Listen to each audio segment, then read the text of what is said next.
Olá, eu sou a Bruna Silveira, eu sou médica de família e comunidade e nessa aula a gente vai falar sobre como aplicar o questionário e como medir a frequência respiratória quando for necessário, tá? Então é a etapa do ouvir, medir a frequência respiratória, registrar, não esquecer de registrar na hora tudo que você for perguntando, porque você pode esquecer, e daí entrega do kit básico, tá? É muito importante também, a gente vai conversar aqui, eu vou explicar um pouquinho, mas pode andar com o PDF, né, o documento que tem as perguntas, não precisa decorar, tá? Até porque é difícil decorar elas mesmo, então vamos ter essa colinha sempre que for entrar em contato com alguém que a gente tem que aplicar o questionário. É importante você estar com essa colinha na mão para não passar nada batido. A gente vai conversar sobre isso aqui, mas é importante que você não esqueça dos pontos e não precisa decorar nada, tá bom? Então, o que é importante? Você vai falar com a pessoa ou de modo virtual ou de modo presencial. De modo virtual, pode ser por uma chamada de telefone, pode ser você mandando as perguntas por áudio de WhatsApp, por exemplo, e a pessoa respondendo, pode ser por vídeo, o que é bem interessante também. E, se for presencialmente, é muito importante as medidas de segurança, as suas medidas de segurança, né? Você precisa se proteger, porque se a pessoa está com sintoma, você entrando em contato presencialmente com ela tem risco de se contaminar. Então, não pode esquecer das medidas. Tem que estar a 2 metros de distância. Essa pessoa tem que estar usando máscara, você tem que estar usando máscara, tá? É muito importante você evitar de tocar na pessoa e em qualquer superfície que possa estar contaminada. Se você precisar tocar por qualquer coisa que a pessoa precise, enfim, de ajuda, alguma coisa assim, é importante você usar luva, tá? E ter aqueles cuidados com a máscara, né? De quando colocar a luva, quando colocar a máscara, depois disso não colocar mais a mão no rosto, tá? Só for colocar a mão no rosto de novo quando for tirar a máscara. Não é para ficar ajustando a máscara, tem que ter muito cuidado com isso, porque se você encostar em alguma coisa e depois colocar a mão na máscara para ajustar, você pode se contaminar. Então fica atento a isso, tá? E aí quando você for antes de tirar a máscara, você precisa higienizar bem as mãos com álcool 70 ou com água e sabão, lavar bem as mãos. E aí você tira a máscara e daí lava as mãos de novo, higieniza as mãos de novo, tá? Isso é bem importante, tá? E aí a gente vai para o questionário, que eu vou abrir aqui para a gente olhar junto a colinha que você tem que ter para a gente não esquecer. Então, peraí que eu vou dividir aqui a tela. Essas são as perguntas que você precisa fazer. Antes, só dar um resumo, o que a gente quer saber? A gente quer saber o histórico de saúde dessa pessoa para entender se ela é do grupo de risco ou não, de algum dos grupos de risco ou não. A gente quer entender a história dessa infecção que a gente está suspeitando que possa ser de coronavírus. Então, a gente quer entender como começou e exatamente o que ela está sentindo e se ela tem algum acesso a algum serviço de saúde, algum acompanhamento médico. E a gente quer entender o contexto social dela, com quem ela mora, se ela está sozinha, se ela tem rede de apoio, se ela precisa de outros tipos de ajuda. Porque isso tudo vai determinar os próximos passos aqui nossos, tá? Então, as perguntas e essa colinha você tem que ter em mãos quando for falar com as pessoas, tá? Não precisa decorar. Então, você vai perguntar: quantos anos tem a pessoa doente? Por quê? Porque a pessoa há mais de 60 anos, ela é do grupo de risco, tá? Tem outras doenças? Quais são essas doenças? Importante saber também. Toma outros remédios? Tem alguma doença que faça com que ela tome remédio sempre? Então, tem que perguntar de todas as doenças, tá? Então, tem que perguntar se ela tem alguma doença crônica respiratória, por exemplo, asma, se ela já teve outras doenças, mesmo que não sejam crônicas de agora, por exemplo, se ela já teve tuberculose tratada, ou se, enfim, como é esse histórico da tuberculose, se ela tem doenças cardíacas do coração, se ela já teve derrame, alguma coisa desses que a gente chama de acidentes vasculares, né, infarto ou derrame, se ela tem alguma doença autoimune e aí ela tem que tomar algum remédio que prejudica a imunidade dela. Então, você pergunta se ela tem alguma doença. Se ela fala não, pergunta, você toma algum remédio sempre? Não deixa de perguntar, porque às vezes a pessoa até dá uma, né, é uma coisa tão dela que ela até esquece. Então é importante fazer essas perguntas, tá? E aí, sobre a infecção atual. Quando começaram os sintomas? Há quantos dias, né? Começou ontem, começou há 5 dias atrás, e aí começou mais devagarzinho, né? Quando que começou e o que ela tá sentindo agora, né? Porque às vezes começou só uma tossezinha e foi evoluindo. É importante saber quando começou exatamente e o que ela está sentindo agora. Então, ela está com tosse? É tosse seca? É tosse com catarro? Está tendo febre? Conseguiu medir essa febre? Sabe quanto que está essa febre? Tem termômetro em casa? Lá embaixo relembra do termômetro também, mas tem termômetro? Conseguiu medir? Tá sentindo cansaço? Tá sentindo falta de ar? Tá sentindo sonolência ou fraqueza, né? Sensação de pressão baixa? Tá sentindo fraqueza? Tudo isso você não pode deixar de perguntar, porque isso dá sinais para a gente se a gente tem que ficar mais ou menos alerta com essa pessoa, tá? Aí vem a pergunta se ela tem acompanhamento médico. Então, ela passa frequentemente no posto de saúde? O posto de saúde funciona? O posto de saúde está funcionando bem agora, nessa pandemia? Ela tem vínculo com o médico lá? Ela consegue passar lá e ser acolhida? Ela consegue passar lá e ser atendida? Como que está essa situação? Ela tem plano de saúde? Ela consegue passar com o médico do plano? Ela tem algum médico de referência particular ou no sistema público? Isso é muito importante da gente saber, para a gente saber se a gente vai ter que linkar ela ou não com algum dos médicos aqui que vão dar o suporte. E aí vem a questão mais social. Ela tá morando com quem? Ela mora sozinha? Se ela mora sozinha, ela tem alguém para auxiliar ela? Tem alguma rede de apoio? Às vezes é uma pessoa que mora sozinha e o filho mora em outro lugar, mas pode ajudar nesse momento. Ou não, é uma pessoa que não tem rede de apoio, a gente precisa entender isso. Ou ela mora com muita gente em casa, ou mesmo que não seja muita gente, ela mora com 2 pessoas. Como é essa casa? Essa pessoa tem condição de ficar isolada? Ela tem condição de ficar sozinha em um cômodo da casa, em um quarto, por exemplo? Isso é muito importante da gente saber.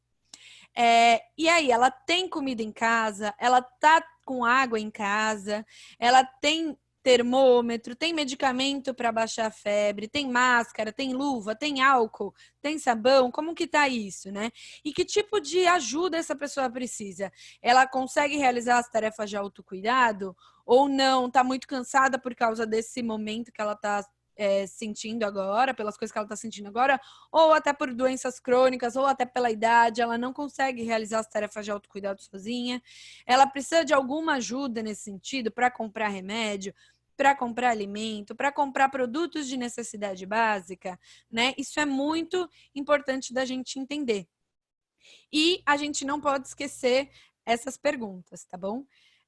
E essa é a colinha que você tem que levar e não se preocupar em decorar tudo isso, até porque se você tentar decorar e de repente esquecer, pode passar uma informação despercebida. Então, tenha a colinha com você.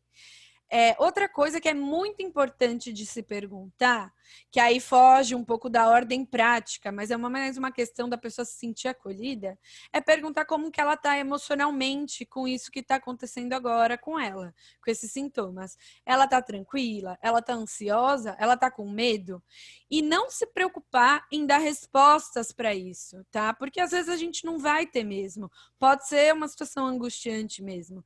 Então, só o fato de você perguntar, só o fato dela se sentir escutada, dela se sentir acolhida, não se preocupe em dar respostas, tá? Então, só o fato de você estar perguntando e escutando, isso já ajuda muito, tá? E aí, depois que você perguntar, todas essas coisas, inclusive a parte emocional, não esquece de registrar, tá? Vai perguntar, inclusive é bem importante você ir perguntando e registrando. A cada resposta você registra, porque senão no fim você pode esquecer e daí ter que perguntar de novo. Então pergunta, toma seu tempo, fala assim, se for, né, presencial ou numa chamada de vídeo ou de telefone, pode ir perguntando, ela responde, você fala, peraí que eu vou anotar, tá? Não tem problema, toma o seu tempo, mas anota tudo, porque esse registro é o que vai ajudar a gente a tomar os próximos passos, tá bom? E aí, se a pessoa referir falta de ar, se a pessoa estiver sentindo falta de ar, se ela estiver sentindo cansaço, fraqueza, tá? Aí é importante a gente ver e medir a frequência respiratória dela, tá? E aí, como que a gente vai fazer isso?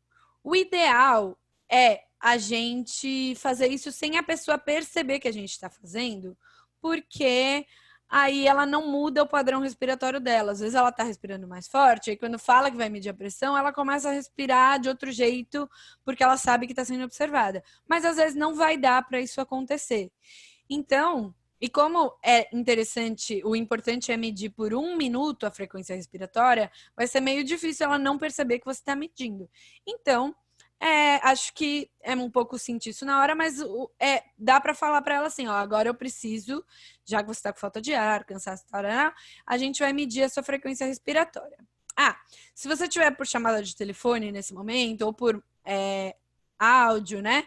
Aí a gente vai ter que mudar o meio, né? A gente vai ter que mudar para um vídeo, ou a gente vai ter que talvez ver ela presencialmente para fazer essa contagem, tá? O vídeo pode ajudar bastante nisso.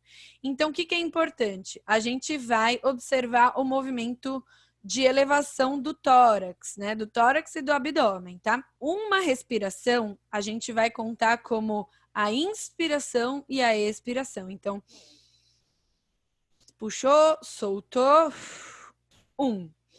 Puxou, soltou, 2. Tá? E é assim que a gente mede. O tórax, né? A caixa torácica aqui, subiu e desceu, conta 1, tá? E aí a gente vai contando assim. Então, vamos lá. 1, subiu e desceu 1.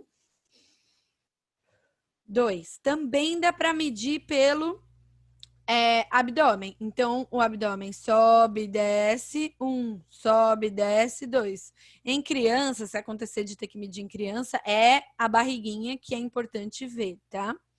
Então, aí você conta, marca no cronômetro do celular ou no relógio 1 minuto. Então, tenta ver bem se for no relógio de pulso, bem quando dá 0, para você não ficar lembrando, tendo que lembrar em que segundo que você parou. Então, espera o 0 e aí começa a contar. E no cronômetro você dá o play ou, né, se der aquele que dá para marcar 1 minuto de trás para frente, que apita, melhor ainda. Então, aí você conta em 1 minuto quantas respirações totais vai dar. Sobe, desce, 1. Inspira, expira, 1. Inspira, expira, 2.